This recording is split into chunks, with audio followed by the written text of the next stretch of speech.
మీకు చెప్పా కదా ఈ సండే నేను నాటుకోడి పులుసు అలాగే బగారా రైస్ చేశాను అని. సండే వస్తే చాలు కిచెన్ ఎంత నీట్గా ఉంచుకున్న ఆ రోజు మాత్రం మెస్సీ అయిపోతుంది. ఎన్ని గిన్నెలు పడతాయో, ముఖ్యంగా ఇలా నాటుకోడి అలాగే పులావ్ ఇలాంటివి చేసేటప్పుడు చాలా అంటే చాలా గిన్నెలు పడతాయి. వంటగడి కూడా గజి బిజీ అయిపోద్ది అనమాట. ఇవన్నీ వండుకొని క్లీన్ చేసుకొని తినేసరికి ఎంత టైం అయిపోయిద్దో.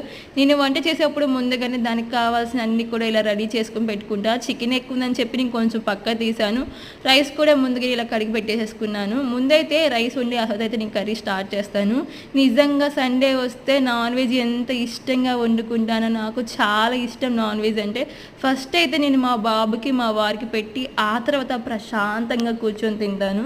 కూరలో అయితే కారం ఎప్పుడు కొద్దిగా తక్కువ వేస్తాను. మా వారు మా బాబు అంత తినరు. నేనైతే కారం సరిపోక ఇలాగ పచ్చిమిర్చి నములుకొని తిన్నాను. గుంటూరు వాళ్ళం కదా, కారం ఆ మాత్రం ఉండాలి. మరి మీరు ఇంతేనా?